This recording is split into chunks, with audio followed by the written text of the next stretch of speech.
오늘 11월 두 번째 주일인데 마태복음 7장 1절에서 6절까지의 말씀으로 들보와 티 이런 제목의 말씀 함께 나누겠습니다. 우리가 알사탕과 같은 말씀, 예수님의 말씀 가운데 쉽사리 이해되지 않는 말씀들을 좀 골라서 나누고 있죠. 오늘 이제 좀 마지막 시간인데요. 이 마태복음 7장 1절에서 6절의 말씀은 산상수훈에 포함된 예수님의 말씀의 일부분입니다. 근데 저는 이 말씀을 읽으면 참 이해가 어렵다, 쉽지 않다라는 생각이 들어요. 이 두 가지 이유 때문입니다.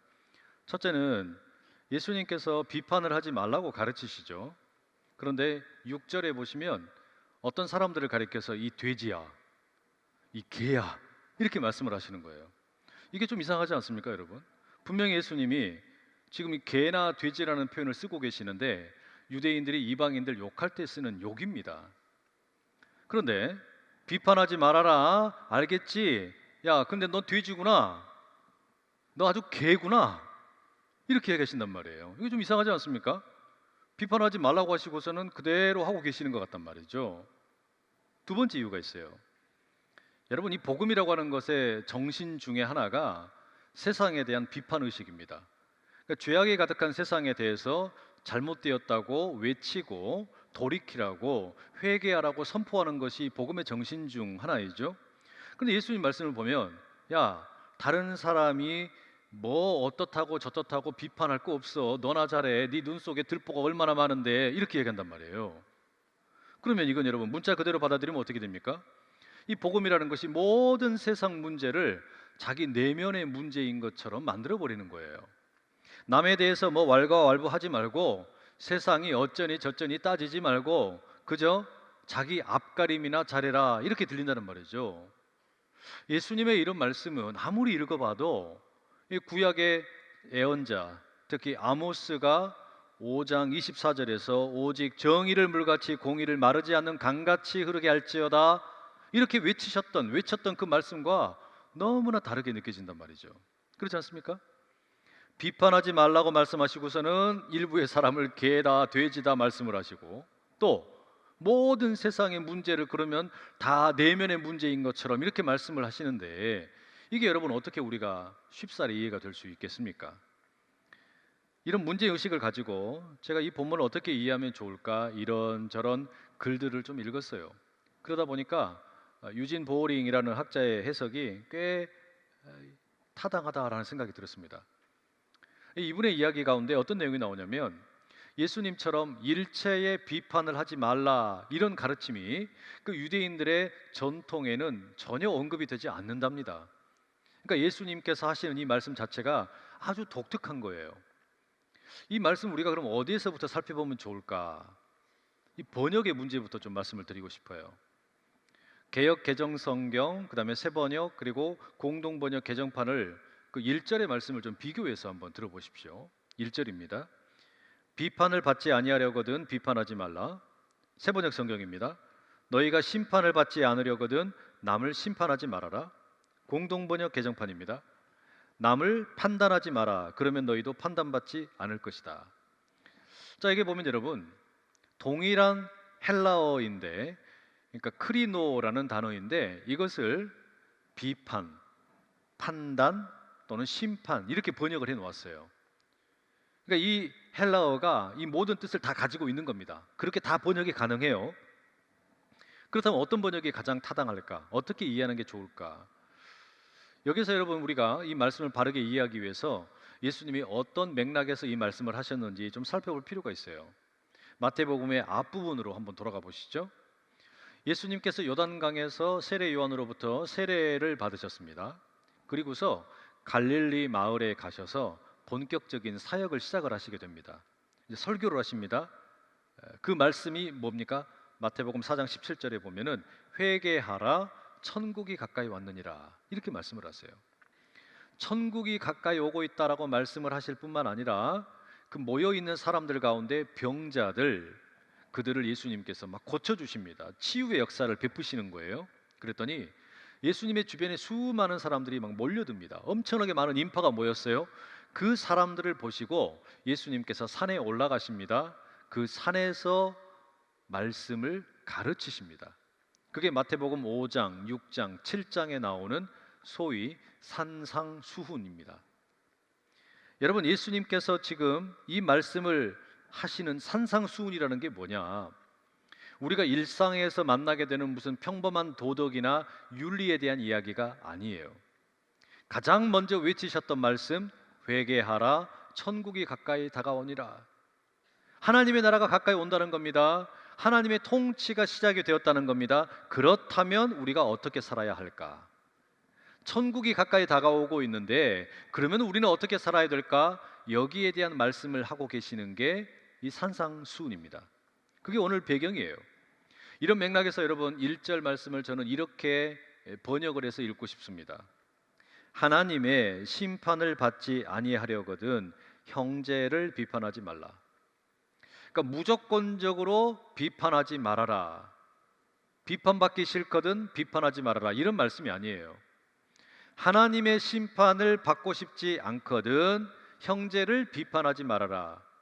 예수님 이렇게 말씀하시는 겁니다. 이게 무슨 얘기냐? 여러분, 예수님께서 천국이 가까이 왔다.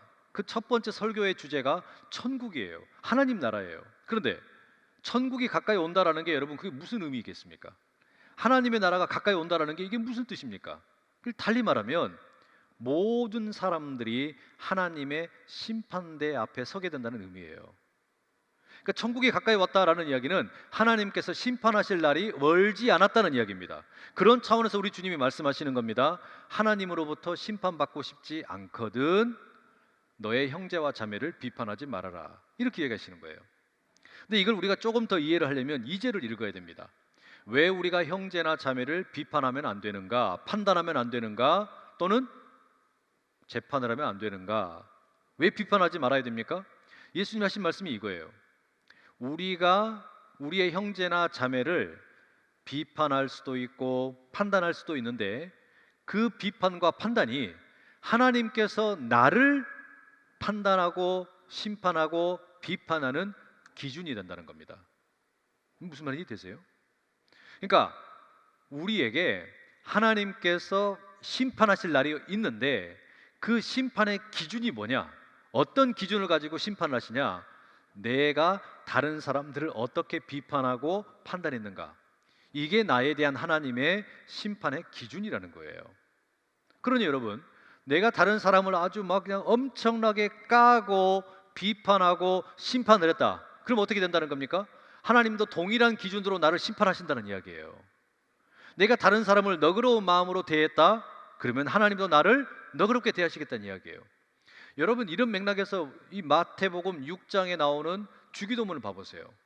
예수님이 주기도문의 내용 가운데 어떤 말씀을 하시냐면 우리가 우리에게 잘못한 사람들을 용서하여 준 것 같이 우리 죄를 용서해 주십시오 이렇게 이야기해요.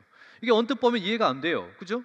아니, 예수님이 그냥 우리를 용서해 주시면 되지, 하나님이 우리를 용서해 주시면 되지, 왜 우리가 다른 사람에게 용서를 베푼 것처럼 우리를 용서해 달라고 말씀하실까? 우리가 다른 사람을 용서해야만 용서해 주신다는 말씀이 아닙니다. 우리가 다른 사람에 대해서 용서하는 만큼 그것이 우리에게 진정한 용서로 다가오게 된다는 이야기예요. 마찬가지예요. 내가 다른 사람을 비판하고 심판하게 되면 그것이 곧 나에 대한 하나님의 심판의 기준이 된다는 이야기예요. 여러분, 이것은 우리가 일상의 직장 생활에서 사회 생활에서 만나게 되는 윤리가 아닙니다. 이건 어디에 해당하는 이야기냐면 이 교회 안에 있는 우리들을 향한 이야기예요. 성도들을 향한 이야기라는 말이죠. 여러분, 우리는 교회 안에서 다양한 형제와 자매들을 만납니다. 그렇죠? 새가족도 있고요. 어떤 분들은 오랫동안 함께 신앙생활을 해온 그런 오랜 친구들도 있습니다. 함께 사역을 하는 사람들도 있고 또 어떤 경우는 구역에서 만나는 분들도 있겠죠. 이런 다양한 신앙의 이웃들을 만나게 되면 어떤 분들은 참 내 마음에 참 좋아요. 만나면 막 힘이 나요.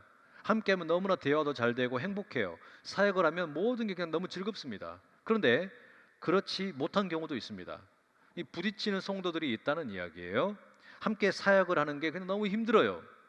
심지어 담임 목사님 제가 마음에 들지 않을 수도 있어요. 우리 목사님들이나 전도사님들 중에서도 마음에 들지 않고 장로님들 중에서도 마음에 들지 않을 수도 있어요.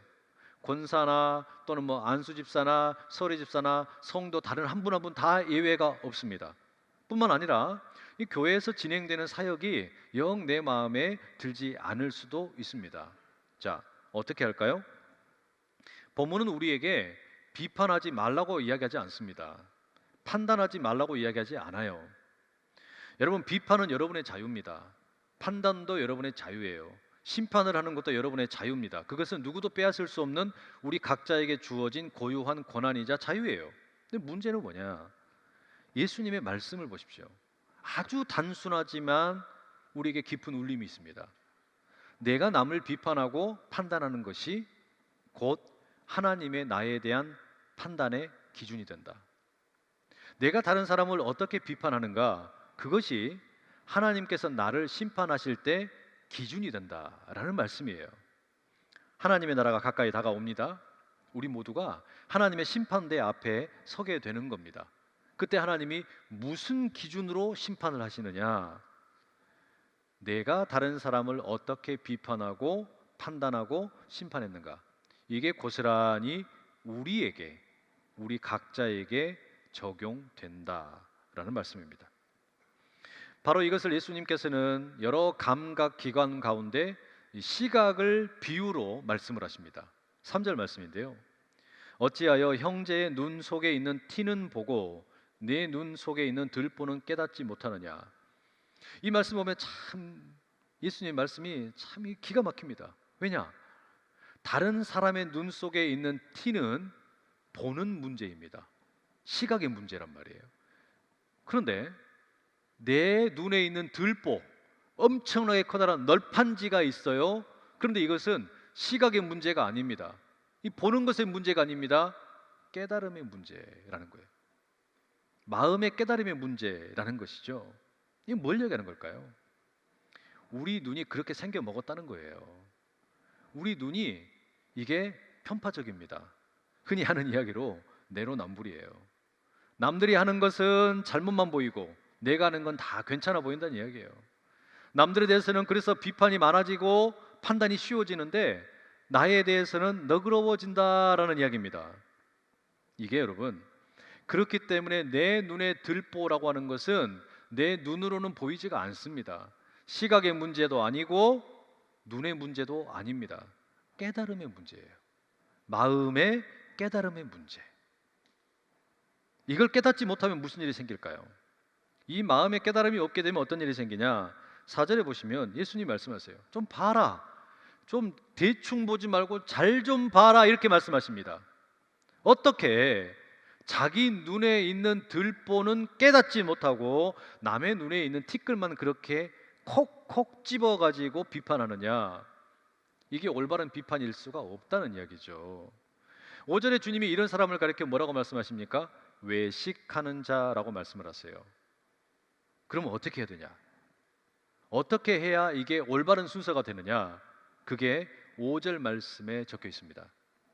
외식하는 자여, 먼저 네 눈 속에서 들보를 빼어라. 그 후에야 밝히 보고 형제의 눈 속에서 티를 빼리라. 순서가 제일 먼저 뭐가 나옵니까? 먼저 우리 눈에 있는 들보부터 빼라는 겁니다. 그러면 눈이 밝아지게 될 거라는 거예요. 그리고 난 후에 형제의 눈에 있는 티를 뺄 수 있도록 하라라는 겁니다. 형제의 눈에 있는 티를 빼지 말라는 말이 아닙니다. 상대의 잘못을 그냥 묻어두라는 이야기가 아닙니다. 다만 순서가 중요하다는 거예요. 내 눈에 있는 들보를 먼저 빼라라는 이야기입니다. 그럼 무슨 일이 생길까요, 여러분? 눈이 밝아진다라고 하는데 이 눈이 밝아진다라는 게 어떤 의미일까요? 상대방을 대하는 마음가짐이 달라진다는 이야기입니다. 그러니까 내 눈에 있는 들보를 뺐습니다. 그랬더니 나는 이제 깨끗해. 나는 아무 문제 없어. 나는 너무나 아주 그냥 모든 것이 다 완벽해. 이렇게 자랑할 수 있겠어요? 말도 안 되겠죠. 자기 눈에 있는 들보가 빠지니까 밝히 보게 된다는 거, 이게 무슨 이야기입니까? 이게 흔히 하는 이야기로 확증 편향을 벗었다는 이야기예요. 내가 보고 싶은 것만 보는 거예요. 내가 그냥 보고 싶은 대로 보는 거예요. 그런데 내 눈에 있는 들보가 벗겨지니까, 마치 여러분 사울이 바울이 될 때 그 눈에 있던 비늘과 같은 것이 벗겨지니까 비로소 예수 그리스도가 보였던 것처럼, 그제서야 비로소 제대로 보게 됐다는 이야기입니다. 뭘 제대로 보게 된 거냐? 내가 얼마나 부족한 존재인지를 제대로 봤다는 이야기예요. 그렇게 되면 다른 사람의 티를 볼 때, 다른 사람 눈에 있는 티를 볼 때 어떻게 볼까요? 떳떳한 마음으로 보는 게 아닙니다. 겸손한 마음으로, 낮은 마음으로, 부끄러운 마음으로 보게 되는 거예요. 여러분, 이게 기독교의 복음의 능력입니다. 이 복음은 끊임없이 우리에게 자기 성찰을 하게 만들고 자아 비판을 하게 만들어요. 그런 연후에 우리로 하여금 건강한 눈을 뜨고 확증 편향을 버리고 세상을 대하든지 이웃을 대하든지 다른 이들에 대해서 그 티를 대하라라는 말입니다. 제가 지난주 중에 이 말씀을 다른 교회 목사님들과 함께 공부를 했습니다. 이걸 어떻게 해석하면 좋을까 이런저런 이야기를 하는 가운데 한 목사님이 과거 자신의 사역 이야기를 들려주시더라고요. 아주 오래전이지만 어느 교회 청년부로부터 집회 인도 요청을 받았답니다. 그래서 새벽에 그 교회 집회를 인도하러 갔어요. 근데 하필이면 그때 이 교회가 정전이 되어버린 겁니다. 그러니까 깜깜하겠죠. 근데 이 목사님이 멀찌감치해서 보니까 청년들이 교회 앞에 현관에서 막 담배를 피고 있더래요. 뻐끔뻐끔 담배를 피고 있는 거예요. 이걸 보고 있으니까 너무나 기가 막히고 막 화가 난 거예요. 그래서 이 목사님이 그 집회를 하는 기간 내내 이 청년들을 막 다그치고 꾸중하고 나무랐답니다. 그런데 뒤늦게 알고 보니까 이 청년들이 그날 현관에서 담배를 핀 게 아니었어요. 그건 뭐였냐? 옛날에 이 전화기 통화를 할 때 빨간 불이 들어왔다고 합니다. 그러니까 이 청년들이 뭐 한 거냐면 전화를 하는 모습이었는데 그게 이 목사님 보기에 담배 핀 것처럼 보인 거예요. 이 정전이 되어 있으니까 어떻게 하면 좋을지 청년들이 막 그냥 분주하게 전화를 돌리고 있었던 건데 이게 마치 담배 피우는 것처럼 보여가지고 꾸중했다는 겁니다. 자기가 너무 부끄러웠대요. 내가 너무 부끄럽다. 그 얘기를 하시더란 말이죠. 여러분, 제가 그 얘기를 듣는데 공감이 참 많이 됐어요.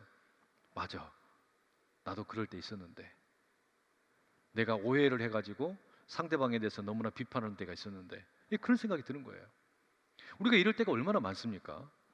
내가 보고 싶은 것만 보다가 또는 잘못 봄으로 인해서 상대방에 대해서 옳지 못한 판단을 하거나 비판을 하거나 이럴 때가 너무 많다는 이야기예요. 여러분, 우리가 바른 눈을 가질 수 있기를 축복합니다. 우리 눈이 밝게 떠질 수 있기를 축복을 합니다. 그래야만 여러분, 하나님의 나라가 임할 때에 하나님의 그 심판의 때에 나를 향한 하나님의 심판이 내가 상대방을 비판하고 판단하는 것에 근거하기 때문에 그때 비로소 내가 하나님 앞에 제대로 설 수 있지 않겠습니까?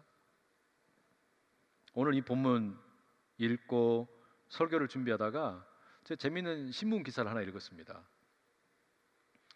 미국의 메인이라는 주가 있는데요. 그곳에서 랍스터 전문 요리점을 하는 여성의 이야기입니다. 그 랍스터 그 바닷가재 요리 있잖아요. 이 여인이 랍스터를 요리를 하려면 이제 삶아야 되는데 삶기 전에 살아있는 랍스터에다가 대마초를 먹였답니다. 뭔 뚱딴지 같은 소리다냐 싶을 텐데 왜 살아있는 랍스터에게 대마초를 먹였는가 하면 대마초를 흡입하게 되면 이 랍스터가 삶아질 때 고통을 느끼지 않기 때문이래요. 이게 뭔 소리다냐 싶으시죠? 여러분, 일반적으로는 이 랍스터와 같은 이 갑각류 동물들 그리고 무척추 동물들은 고통을 느끼지 않는다라고 알려진 게 정설이었습니다. 근데 얼마 전부터 이제 새로운 어떤 학설들이 나오게 되는데 갑각류나 무척추 동물들도 고통을 느낀다. 이게 이제 점점 많은 어떤 학자들의 주장이 되었어요. 그랬더니 무슨 일이 생겼냐면 2018년에 스위스 정부에서 랍스터를 산채로 끓는 물에 넣는 사람에게 벌금을 내리기로 결정을 했답니다. 말도 안 되는 것 같죠? 근데 이게 진짜예요. 웃을 일이 아닙니다. 심지어 이 조리를 할 때 그러면 이제 이 랍스터를 기절을 시켜서 해야 되는데 기절을 시킬 때도 절대로 고통스럽게 시키면 안 된다. 전기 충격과 같은 아주 고통을 감소시키는 제한적인 방법만 허용을 했다는 거예요. 이게 이유가 뭐냐? 동물에게도 권리가 있다. 그러니 고통을 너무 심하게 주면 안 된다. 이런 취지에서 이렇게 됐다는 겁니다. 여러분 어떻게 생각하세요? 랍스터의 동물의 권리를 보장해야 됩니까? 아니면 이건 그냥 무시해도 되는 겁니까? 이 기사에 제가 댓글을 읽어봤더니 참 재밌어요. 삶이 편하니까 별 이상한 짓거리를 당한다. 이렇게 말하는 사람도 있고요. 또 어떤 분은 아니 동물이 고통을 느낀다면 그 고통을 최소화시켜주는 게 당연한 예의다. 이렇게 얘기하는 사람도 있는 거예요. 여러분 어떠세요? 아마 각자 생각이 좀 다르시겠죠. 제가 여러분 왜 이야기 드린 줄 아십니까? 짐작이 되십니까? 우리가 살고 있는 사회의 한 단면이 이 기사 속에 들어 있습니다. 과거에는 전혀 생각해 보지 않았던 일들이 우리에게 다가오고 있는 거예요. 과거에는 인권이 중요했습니다. 그렇죠? 사람의 권리, 사람답게 살 수 있는 권리가 중요했는데 이제는요, 이게 점점 이제는 어떤 그 인식의 폭이 넓어지면서 동물의 권리도 중요하다. 동물권 이야기를 하는 거예요. 이제 조금 있으면 식물권 이야기도 나올 겁니다. 여러분 집에서 쑥을 그냥 삶으시면 안 돼요. 그럴 날이 올지도 몰라요. 생각하지도 못했던 일들이 우리 주변에 지금 막 다가온다는 이야기입니다. 근데 이게 한두 개가 아닙니다. 기후위기, 여러분 이게 언제 우리가 생각이나 했던 겁니까? 생각도 못했던 일이에요. 디지털 혁명, 뭐 이런 게 우리 뭐 생각이나 해본 일이냔 말이죠. 부동산 폭등, 여러분 지금처럼 이렇게 부동산이 폭등이 되어서 빈부격차가 생길 것이다, 아무도 생각 못했던 일이에요. 또 인구 감소, 이건요 몇십 년 전만 해도 어떻습니까? 산하 제한 정책을 펼쳤던 게 우리나라 이야기 아닙니까? 이렇게 완전히 새로운 일들이 날마다 쏟아지고 있는 게 오늘 현실입니다. 근데 문제는 뭐냐? 이런 다양한 세상에 벌어지는 일들에 대해서 각자 가지고 있는 판단의 기준이 달라요. 사람들의 생각이 다 다르다는 이야기예요. 그렇죠? 이게 오늘 우리가 살고 있는 현실이에요. 옛날에는 그냥 다 생각이 비슷비슷했어요. 나라에서 이야기하면 그런가 보다 이렇게 생각을 했다는 이야기죠. 근데 지금은 그렇지가 않아요. 모두가 각자가 다 자기가 다 각자의 생각을 아무렇게나 표현할 수 있는 표현의 자유가 있습니다. 교회라고 예외가 아닙니다. 교회는 신앙의 공동체죠. 그런데 여러분, 각자의 생각이 달라요.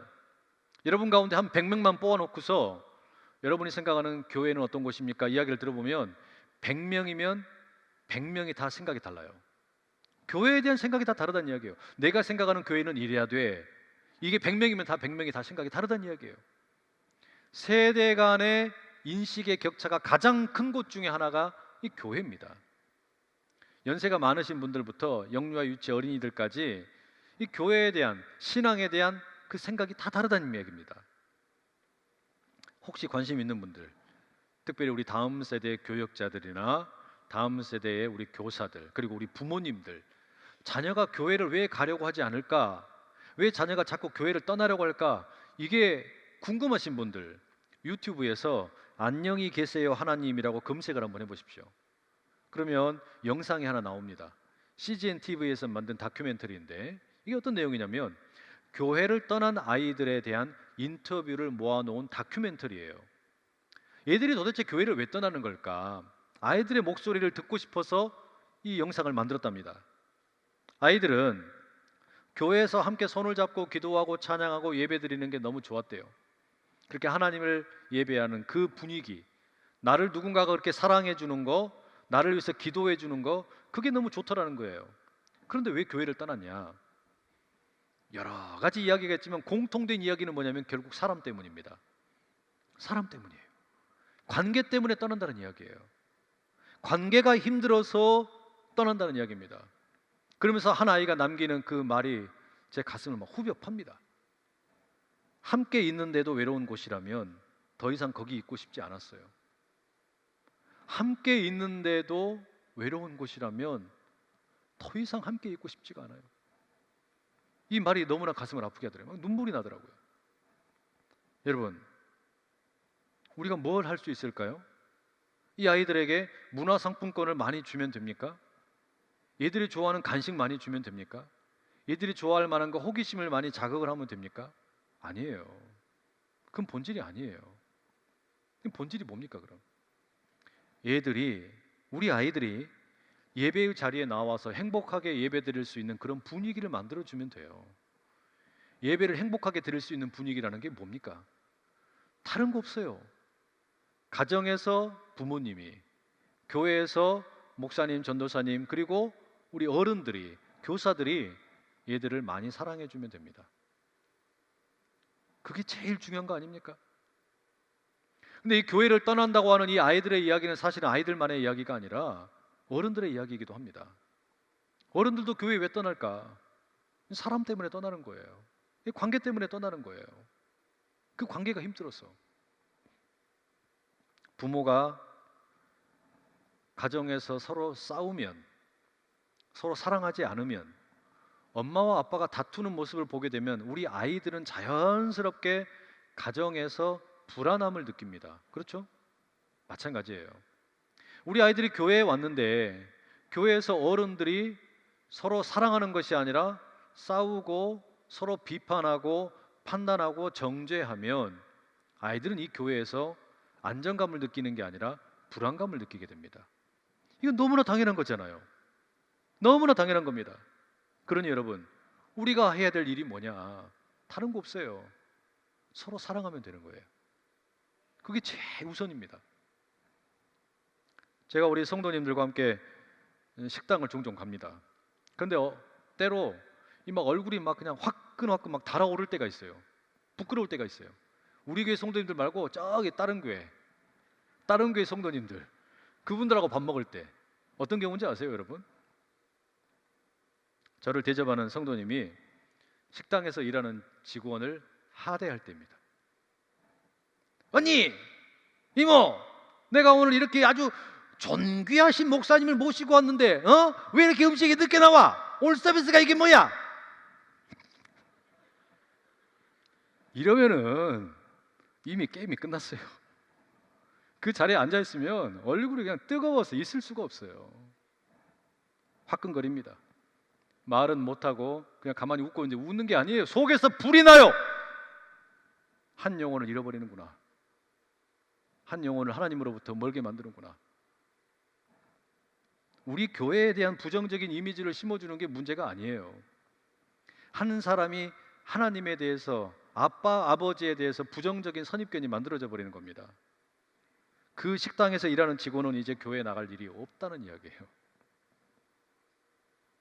여러분, 우리 장로님들, 권사님들, 안수 집사님들, 또 우리 그냥 성도님들 식당에 가시잖아요. 그 식당에 가서 이제 어떻게 하십니까? 식사하시다 보면 어머 우리 장로님 안녕하세요, 우리 권사님, 우리 안수 집사님, 우리 집사님, 이거 성도님 잘 지내셨어요? 이렇게 한단 말이에요. 그러다가 갑자기 언니, 이모, 이게 뭐야? 조금까지 분명히 지금 얼마 전까지 목사님, 장로님, 권사님, 집사님 이렇게 서로 하면서 깔깔깔깔 그러다가 음식 조금 흘렸다고, 조금 늦게 나온다고 거기다 대놓고 막 그냥 사람을 막 그냥 묵사발을 만들어 놔버리면 어떻게 되겠냐고요. 우리 그러지 맙시다. 그러지 맙시다. 뭐부터 하면 좋겠습니까? 우리가 할 수 있는 게 뭘까요? 예수님께서 왜 비판하지 말아라, 왜 우리 보고 판단하지 말아라 이런 이야기 하시는 겁니까? 우리가 남을 판단하고 비판하는 것이 마지막 날에 하나님께서 나를 심판하시는 기준이 되기 때문이에요. 그럼 뭘 할까? 뭐 하면 좋을까? 요한복음 13장 34절 35절 우리가 너무나 잘 아는 말씀이 있습니다. 예수님께서 제자들에게 주신 말씀이에요. 그리고 오늘 우리에게 주시는 말씀입니다. 새 계명을 너희에게 주노니 서로 사랑하라. 내가 너희를 사랑한 것 같이 너희도 서로 사랑하라. 너희가 서로 사랑하면 이로써 모든 사람이 너희가 내 제자인 줄 알리라. 세상 모든 사람들이 너희가 내 제자인 줄 아는 길이 뭐냐? 서로 사랑하는 거. 우리가 서로 사랑하기만 하면, 우리가 가정에서 엄마와 아빠가 서로 사랑하기만 하면 자녀들이 하나님을 알게 되는 것이고, 우리가 어른들이 이 교회에서 서로 사랑하게 되면 이 교회에 나온 우리의 자녀들이 하나님을 알게 되는 것이고, 기존 신자들이 서로 사랑하게 되면 이 교회에 처음 온 성도들이 하나님을 제대로 알게 되는 줄로 믿습니다. 우리가 서로 사랑하는 것, 그 어떤 무엇보다 중요한 일인 줄로 믿습니다. 함께 기도하겠습니다. 사랑하는 하나님, 하나님 나라가 가까이 왔으니 회개하고 복음을 믿으라 하셨지만 우리가 깨닫지를 못합니다. 우리 눈 안에 들보는 알지 못하고 남의 눈에 있는 작은 티끌만 쳐다봅니다. 주님, 우리의 눈을 불쌍히 여겨 주옵소서. 남을 비판하는 것이 곧 나에 대한 하나님의 심판의 기준임을 깨닫게 하시고, 돌이켜 내 눈의 들보를 먼저 제거하고 겸손한 마음으로 상대의 티를 대하는 우리가 되게 하옵소서. 어지러운 세상입니다. 우리 주님이 원하시는 것, 서로 사랑하는 것임을 믿습니다. 우리로 하여금 서로 사랑하게 하옵소서. 예수 그리스도의 이름으로 기도드립니다. 아멘.